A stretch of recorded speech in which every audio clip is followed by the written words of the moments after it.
Welcome back to Celebrity Radio. It's Alex Belfield talking to an old friend and one of my favourite people, Rachel Riley. How are you? I'm very well, thank you. How are you? I was looking in my little black book, and the last time we spoke, I think, was 2017, and it was a bit dull. I mean, we were talking about countdown and things like that. Look at your life now. It's amazing, isn't it? Everything's going on. What do you mean, dull with countdown? How very dare you? Well, I've got about a list of 742 questions. We have got a 2.5-hour slot to get through them all, haven't we? Fantastic. I can talk for that amount of time, as you well know. How are you is my first question. I'm very well, thank you. I'm blooming. You are looking delicious. I just saw pictures of you yesterday. Is it bizarre when people are so obsessed and camera people are stood outside studios waiting to catch your daily fashion parade just because you're about to be a mum? It's a bit strange, isn't it? I think, yes, it's interesting. People love good news, though. It's been overwhelming, the amount of nice messages we've had since I announced Pasha and I are going to have a baby. And people are, they're definitely on belly watch. And we're thrilled for you because, I mean, we got to see you last week on the Gogglebox thing, and there you were looking so natural and happy. That's not easy to do either. I mean, everything's happening at once, really, isn't it? It's just perfect. Well, we're enjoying ourselves. We're always natural and happy when we're together, so it's been a fun one to do. But, they're certainly raising, new questions and things we haven't spoken about before, parenting and, are we going to have a maths genius? Are we going to have a STEM student? Are we going to have a dancer? We're going to have a combination of all of them, possibly. We'll see. Okay, here's the question then. Would you rather have a Billy Elliot that's thick, or would you rather have a genius that can't dance? What's it going to be? I don't think you have to choose.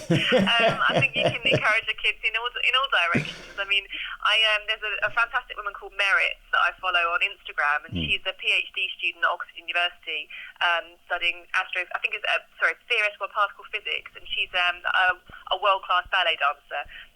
So I think, it's great when you actually go and see real scientists and see what they're doing and see that they're just real people, and they're doing their jobs and they're doing their, dancing or football, whatever it is on the side. So you can have everything. And in terms of you working at the moment, is it tough? Have you had an easy pregnancy? Has it been tough? Are you okay? I'm very well, thank you. I've been very lucky, and I'm being looked after by all the maternity people. But no, it's very pleasant, thank you. And are you, I guess being a mum and a working mum who's a star, which is an added pressure, is tricky. Are you hoping to work as late as you can and get back as soon as you can? Because we don't want to miss you off the TV, but equally we want you to have a lovely life. Well, thankfully with Countdown we pre-record, so I'm going to be like an elephant with a gestational period of who knows how long. Probably be pregnant on screen till 2025. But it means that, in real life we can adjust. And I think, a lot of my friends are parents, and whether it's mothers or fathers, I think everyone has to adapt to their lives once they've got a child. But I'll get the numbers. The numbers blocks ready for as soon as they're out of the womb, and start on that technique. We're so happy for you, and congratulations. Of course, when you have a baby, it's hard to know what they're going to be and what they're going to do.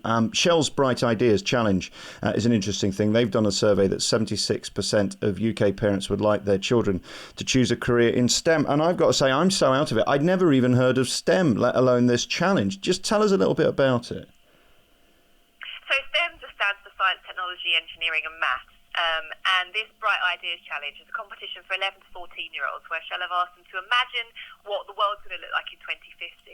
And with more people living in cities, we're going to have to think of more and more creative ways to create our energy and do it in a more green and efficient way. And some of the ideas that these kids have come out with are just fantastic. I mean, they're so creative, they're so innovative. One of my favourites is a group of 12-year-old girls, and they've come up with an idea that uses, that harnesses the electricity created through, the energy created through a bra stretching to transfer that with generating piezoelectricity and using it to, charge your smartphone or whatever you want to charge it with. And I just love that a team of girls are using the power of boobs to create energy. I think it's a great idea. I've been doing it for decades. Don't you worry about that. If people want to find out more, what's the website they can go to? If they Google the Shell Bright Ideas Challenge, they'll be able to find out all the information on there. And this afternoon, we're going to be announcing the national winner out of over 380 schools that have entered. Very nice. What a lovely and positive thing to encourage people to do, because we've got to have these people, as dull as it might be to others. It's these people that keep the world spinning, isn't it? So good luck to them. Well, that's the thing. It's, I think it's a stereotype that it's dull, but but in reality, the kids are having a great time. They're all sharing their ideas. They're all having to think of, fantastically creative ways to harness either old technology or technology that exists in nature. But I mean, everyone takes for granted the technology that we use today. I mean, smartphones in your hand probably 90% of the time. You watch telly, you turn the kettle on, using smart technology probably every minute of the day these days, and that's not boring. And we need fantastic people to come up with these, new inventions. So without them, there won't be any future in terms of technology, and we'll all be missing out. So good on them. And it's so exciting. Shell's Bright Ideas Challenge is the thing to Google. The best thing I love that you do is the 8 out of 10 does countdown, and you handle Jimmy so well. Even today I noticed there's something in the paper where somebody's offended again. When are people going to realise he's a comedian and he does jokes? And that's the point. You got that instantly with him. I think that's why that show works so well. I love that, and I think those guys are fantastic. And when we record, you really see them in action, because we record for about 2.5 hours, and it gets cut down to 40 odd minutes. But I think, like you say, this is a kind of a society where everyone's so keen to catch people out, so keen to call them out on social media and score clicks and likes by being, inverted commas, social justice warriors. Whereas comedians are those people that are able to hold a reflective mirror back on society and point out where it's hypocritical and point out where it's ridiculous. And if you can't joke anymore, then I think it's game over. I think where you're the best is the fact that you're smart, you're funny, and a bit naughty too, and we get to see it on that show. And I love what you do on Twitter, and you talk about sort of these social warriors. You love to do that too, don't you? You don't let people get away with nonsense just because they've tweeted you, and I think that's so important. We've all got entitlement now, and we think we can reply, but that doesn't mean we're right, does it?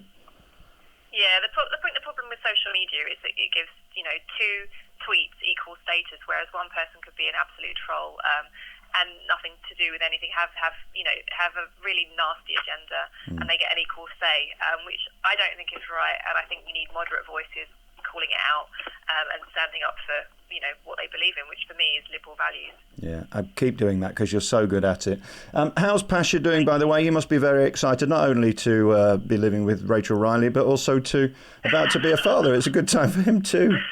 Yeah, he's fantastic. He's a lovely boy. We're both very excited. Obviously, neither of us have done this before, so every time my belly gets bigger, we're staring at it in marvel. we're those annoying people already. It is incredible, isn't it? And take every second of it as a miracle, because it truly is. Yeah, it's amazing what the human body can do, and again, I'm using science and technology to find out what's going on in there, because now they, with all the equipment they can use to check your heartbeat and watch the baby, and day by day how it's developing. It's fascinating. It really is. Rachel, I think you're fantastic. Thank you so much for your time. Thanks very much for having me. Cheers.